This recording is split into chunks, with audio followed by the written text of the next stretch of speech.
Hi hello வணக்கம். நான் உங்கள் பிரியாமதி. ஆக்சுவலாக நம்ம நாட்டில் இந்த கவின்குமார்கள் ஷாக்ல இருந்தே நம்ம இன்னும் வரல. ஃபர்ஸ்ட் ரித்தன்யா கவின்குமார் ப்ராப்ளம், அப்படி அதை தொடர்ந்து இமீடியட்டா கவின்குமாரோட கொலை வழக்கு, சுபாஷினி கவின்குமார், அந்த Surjith problem.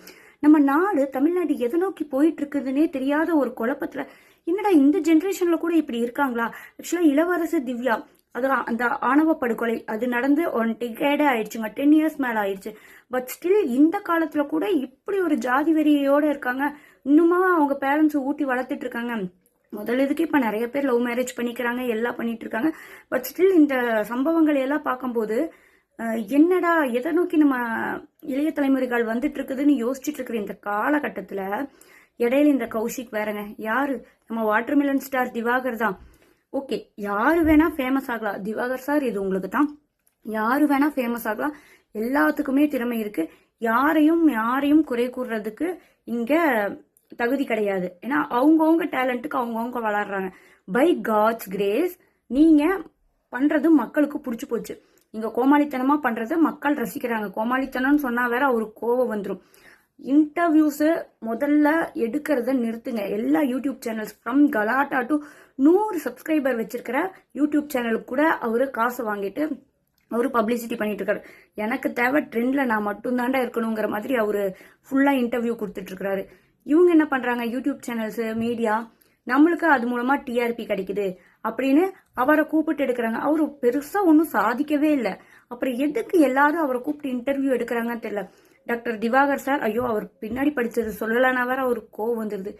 PPT MIAD, doctor Diwakar BPT MIAD. ஆக்சுவலா உங்களை யாரும் குறை சொல்றதுக்கு தகுதியானவங்க கிடையாது தான். ஆனா நீங்க உண்மையாலுமே உங்களுக்கு நடிக்கணும்னு ஆசை இருந்தா உங்களோட திறமையை வளர்த்துட்டு தயவு செய்து நடிக்க வாங்க. உங்களை நீங்களே இம்ப்ரூவ்மெண்ட் பண்ணிக்கோங்க. நான் ஆக்சுவலா இன்னைக்குதான் திவாகர் சாரோட இன்ஸ்டாகிராம் ப்ரொஃபைல் போய் பார்த்துட்டு வந்தேன். ஆக்சுவலா நீங்க நடிங்க, உங்க திறமையை வளர்த்துக்கோங்க. அதுக்கப்புறம் நான் தான் பெரிய ஆளு, நான் அடுத்த சிவாஜின்னு சொல்லுங்க. சிவாஜி மாதிரி இமிட்டேட் பண்ணலாம். நானே தான் சிவாஜின்னு சொல்லலாமா, அந்த மாதிரி தான் இருக்கு நீங்க சொல்றது. நீங்க பண்ணுங்க, எல்லாமே பண்றீங்க. ஒரு வீடியோ கூட நீங்க ஒழுங்கா பண்ணவே இல்லை சார். நான் ஒரு ஆடியன்ஸா உங்களுக்கு நெகட்டிவா சொல்றேன்னு நினைச்சுக்காதீங்க. ஒரு வீடியோ கூட ஒழுங்கா பண்ணல. டைலாக் முன்னாடி போயிருது, அதுக்கப்புறம் அதை பின்னாடி சொல்றீங்க. அட்லீஸ்ட் அதுக்கு ஈக்குவலாவாச்சும் சொல்லலாம். அந்த டைலாகும் நீங்க பேசுற மாதிரி இருக்கணும். சொன்னதுக்கு அப்புறம் ஒரு 4 வயசு 5 வயசு குழந்தைங்க ஒரு இன்ஸ்டாகிராம்ல ஒரு ரீல் பண்ணா எப்படி இருக்கும், அந்த மாதிரி பண்ணிட்டு இருக்கீங்க. நீங்க பிஹெச்டி வாங்கணும்னா நீங்க அதுக்கு நல்லா ப்ராக்டிஸ் பண்ணணும். ஓகே, உங்களுக்கு டான்ஸ் ஆட வரலதான், பட் ஸ்டில் நீங்க ட்ரை பண்ணி ஆடுறீங்க. அது எங்களுக்கெல்லாம் ஆனா காமெடியா தான் இருக்கு, ஹீரோயிசமா இல்ல. ஆக்சுவலா இப்படி உங்களை மாதிரியே ஒருத்தர் இருந்தாரு, ஓவர் நைட்ல ஃபேமஸ் ஆனாரு, பிஜ்லி ரமேஷ்னு சொல்லிட்டு ஒருத்தர் இருந்தாரு. ஒரே ஒரு நீங்க நினைச்சு இவ்வளோ வீடியோ போட்டு ஃபேமஸ் ஆனீங்க. அவர் ஒரே ஒரு டைலாக் தான் பேசுறான், நீ விக்கிற நான் குடிக்கிற அங்க அப்படிங்கிற மாதிரி. ஒரு ஃபன் பண்ணுவோம்ல, சித்து கூட ஒரு டைலாக் போட்டு ஓவர் நைட்ல எங்க திரும்பினாலும் பிஜ்லி ரமேஷ், யாரு கேட்டாலும் பிஜ்லி ரமேஷோட ஃபேன்ஸா இருந்தாங்க. நல்ல பயங்கரமான ஃபேனா இருந்தவருக்கு. ஆனா அவர் வந்தாரு, குக் வித் கோமாளி வந்தாரு, நிறைய ஷோஸ் பண்ணாரு.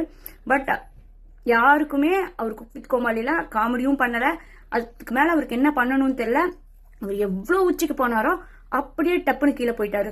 திறமை மட்டும்தான் பேசும். உங்களுக்கு ஒரு வேளை சினிமால நடிக்கணும்னு ஆசை இருந்துச்சுன்னா நீங்க, நான் சொல்றேன், தயவு செய்து உங்க திறமையை வளர்த்திட்டு அதுக்கப்புறமா நீங்க சினிமால ட்ரை பண்ணுங்க. இல்லைன்னா இந்த கடவுள் கொடுத்த இவ்வளோ பெரிய வாய்ப்பு, இவ்வளோ ஃபேமஸ். நான் டப் ஸ்மாஷ் காலத்துல இருந்து டப் ஸ்மாஷ் பண்ணிட்டு இருக்கேன், ரீல்ஸ் பண்ணிட்டு இருக்கேன், இந்த வீடியோஸ் இவ்வளோ நாளா போட்டுட்டு இருக்கேன். எனக்கு யாருமே ஃபாலோவர்ஸ் இல்ல. உங்களுக்காச்சும் பேட் கமெண்ட், நெகட்டிவ் கமெண்ட்ஸ் வருது. எனக்கு அதுவுமே பண்ண மாட்டாங்க. நல்ல வீடியோ சொன்னாலும் எதுவுமே இந்த வீடியோ ரீச் ஆகும்னு நினைச்சிருப்பேன், அந்த வீடியோ ரீச் ஆகாது. இந்த ஃபேம் உங்களுக்கு ரொம்ப குறுகிய காலத்துல கிடைச்சிருச்சு. அதை கொஞ்சம் நாவடக்கத்தோட, ஆமா கண்ணு அப்படி கண்ணு ஓப்பனா சொல்லிட்டான்னு சொல்றீங்களா, நாங்களும் ஓப்பனா சொல்றோம். கொஞ்சம் அமைதியா உங்க திறமையை வளர்த்துக்கோங்க. ஃபர்ஸ்ட் உங்க மேல ஒருத்தங்க நெகட்டிவ் சொல்றாங்கன்னா அதை அக்செப்ட் பண்ணி பழங்க. அக்செப்ட் பண்ணிட்டு நம்ம மேல இதுல எல்லாம் தவறு இருக்கும். உங்களுக்கு உங்க நடிப்பு பார்த்தா பிடிக்கும். காக்கைக்கு தன் குஞ்சு பொன் குஞ்சு மாதிரி நமக்கு நம்ம அழகாதான் இருப்போம். எனக்கு நான் அழகாதான் இருப்பேன். ஆனா எல்லாரும் பாருங்க, என்னோட பல்ல பத்தி தான் ஃபுல்லா நிறைய கமெண்ட்ஸ் எல்லாத்துலயுமே போட்டிருப்பாங்க. நான் ஏதோ அந்த போயிங் விமானம் விபத்துக்குள்ளானதை பத்தி பேசிட்டு இருப்பேன். ஏன் ஃபர்ஸ்ட் நீ டென்டிஸ்ட் கிட்ட போயிட்டு வா அப்படின்னு சொல்லுவாங்க. ஆனா எனக்கு என் பல்ல அழகா இருக்கிற மாதிரி தான் இருக்கும். அதே மாதிரிதான் உங்களுக்கும் உங்க டான்ஸும் உங்க நடிப்பும் பிடிச்சிருக்கலாம். ஆனா எங்களுக்கு சுத்தமாக பிடிக்கவில்லை. தயவு செய்து சொல்றேன், இந்த மாதிரி கோமாளித்தனம் பண்ணாம ஃபர்ஸ்ட் நான் மீடியாவை தான் சொல்லுவேன். சும்மா நையின்னு உங்க டிஆர்பிக்காக அவரை போட்டு அவரை ஒரு மனுஷன், அவரும் ஒரு மனுஷன் தான் சொல்றாங்க.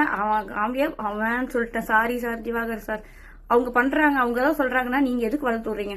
கம்மன் இருந்தீங்கன்னா அவர் பாட்டுக்கு வாட்டர் மிலன் சீசன் வரும்போது வருவாப்ல, அடியும் பேரு போயிடுவாரு.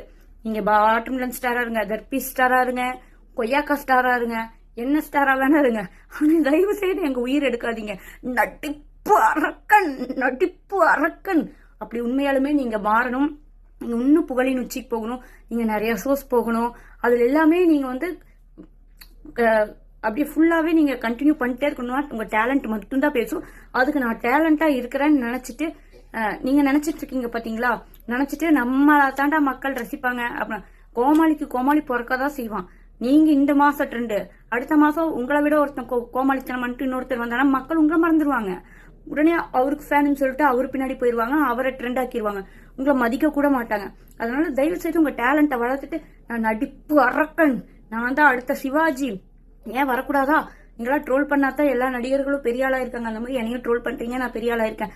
இந்த மாதிரி தேவையில்லாததெல்லாம் பேசாம உங்களோட டேலண்ட்டை வளர்த்துட்டு, ஒருத்தவங்க ஒன்று நெகட்டிவ் சொல்றாங்கன்னா அதை கொஞ்சம் உள்வாங்கிட்டு, நீங்க டாக்டர் படிச்சுக்கிட்டீங்கன்னா உங்களுக்கு எல்லாமே தெரியும்னு அர்த்தம் கிடையாது. அதுக்காக படிக்காதவனுக்கு எதுவுமே தெரியாதுன்னு அர்த்தம் கிடையாது. படிக்காதவன் படிக்கிறவன் ரெண்டு பேர்த்துல நடிப்பு யாருக்கு வருதுன்னா யாருக்கு வேணாலும் வரும் அந்த வாய்ப்பு. ஆனா ஃபேமஸ் உங்களுக்கு வந்திருக்கு, அதை ஒழுங்கான முறையில தயவுசெய்து பயன்படுத்திக்கங்க. தேவையில்லாம டென்ஷன் ஆக்காதீங்க.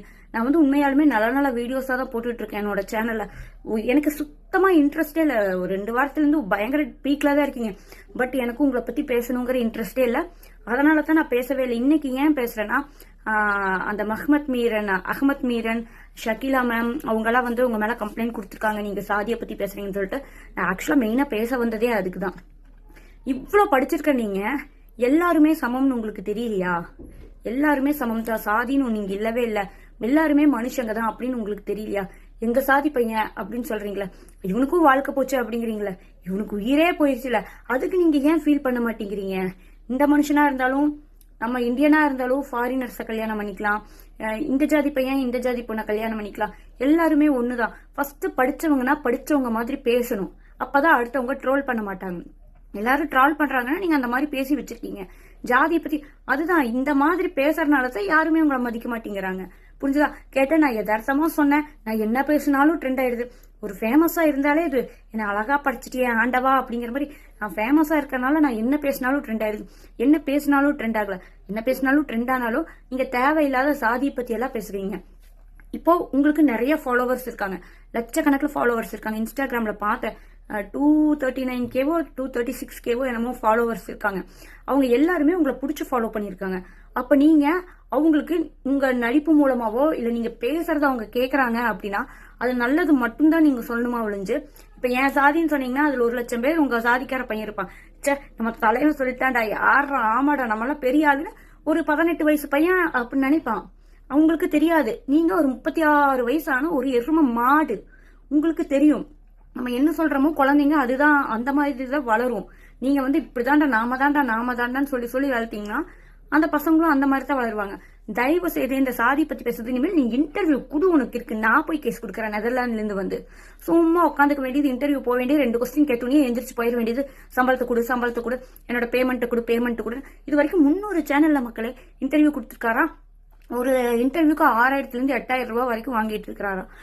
இன்டர்வியூ எடுக்கிறவங்க மேலேயும் கேஸ் கொடுப்பேன், இன்டர்வியூ கொடுக்குறவங்க மேலேயும் கேஸ் கொடுப்பேன். சும்மா நையின்னு உட்காந்துட்டு பப்ளிக் நியூசன்ஸ் பண்ணிட்டு தேவையில்லாததெல்லாம் பேசிட்டு நடிப்பு அரக்கன்னா நீ உண்மையாலுமே நல்லா நடிச்சு கூத்துப்பட்டையில போய் சேர்ந்து நடிச்சு பழகிட்டு அதுக்கப்புறம் நடிப்பு அரக்கனாவா? இல்லைன்னா நான் இப்போ சொல்றேன், இந்த ஆள் 1 மாசத்துல ட்ரெண்ட்ல இருந்து போயிடுவான், அடுத்தது அதுக்குள்ள கூமாப்பட்டி மாதிரி வேற யாராச்சும் வரப்போறான். அந்த மனுஷன் எவ்வளவு நல்ல மனுஷனா இருக்காரு கூமாப்பட்டி. அவரோட அதுதாங்க படிச்சவங்களுக்கும் படிக்காதவங்களுக்கும் டிஃபரன்ஸ். நீங்க கூமாப்பட்டி அவரோட வீடியோஸ் எல்லாம் போய் பார்த்துட்டு வாங்க, இன்டர்வியூஸ் எல்லாம் போய் பார்த்துட்டு வாங்க. ஏன் நம்மளோட பிளாக் ஸ்டார் அவரு எவ்வளவு தெளிவா பேசுறாரு, 2 கையில வாட்ச் கட்டிட்டு கிறுக்குத்தனமா டான்ஸ் ஆடிட்டு தான் இருக்காரு. பட் ஸ்டில் எவ்வளவு அழகா வாழ்க்கையை புரிஞ்சிருக்காரு, எவ்வளவு அழகா கொஸ்டின் இந்த மாதிரி இடக்கு முடக்கா கேட்கறதுக்கு விடவே மாட்டாரு. எந்த கொஸ்டினும் கேட்க விட மாட்டாங்க. எவ்வளவு பெரிய சேனல்ல போய் இவர் இன்டர்வியூ கொடுத்தாலும். தயவு செய்து நம்ம நாட்டு நிறைய பிரச்சனை இருக்கு. இடையில நீ வந்து காமெடி பண்ணிட்டு எனக்கு என்ன பேசுறதுன்னு தெரியல மக்களே, சத்தியமாக தெரியல மக்களே. டியூன் டு பிரியா சேனலை சப்ஸ்கிரைப் பண்ணுங்க. எனக்கு உண்மையாலுமே இவரை பற்றி பேசுறதுல இன்ட்ரெஸ்டே இல்லை. அதுவும் இந்த டாபிக் பற்றி எனக்கு சுத்தமாக பேசுறதுக்கு இன்ட்ரெஸ்டே இல்லை. பட் வந்து ஹேட்ஸ் ஆஃப் டு சஹீலா மேம். அவங்க வந்து இதுக்கு கம்ப்ளைண்ட் கொடுத்துருக்காங்க. நானும் பார்த்தேன், அவரோட இன்டர்வியூவை பார்த்தேன். அவனுக்கும் வாழ்க்கை போச்சுல கண்ணே. அவன் ஒரு பெரிய அத்லெட்டாமா கண்ணே. அத்லெட்டு அறிவில்லையா கொல்றதுக்கு முன்னாடி? அப்படி இருந்தா அவன் அக்காவை கொண்டிருக்க வேண்டியது தானே. கவின் எதுக்கு போய் கொண்டான் அந்த சுர்ஜித்து? இதுல கொடி தூக்கிட்டு வந்துட்டான். அப்படியே முன்னாடி முக்கிறதுல பின்னாடி வந்துரும் போல. நல்லா பேசி விட்டுருவேன். டியூன் டு பிரியா சேனலை சப்ஸ்கிரைப் பண்ணுங்க. பிடிச்சிருந்தா லைக் பண்ணுங்க. பாய். அடுத்த வீடியோல சந்திக்கலாம்.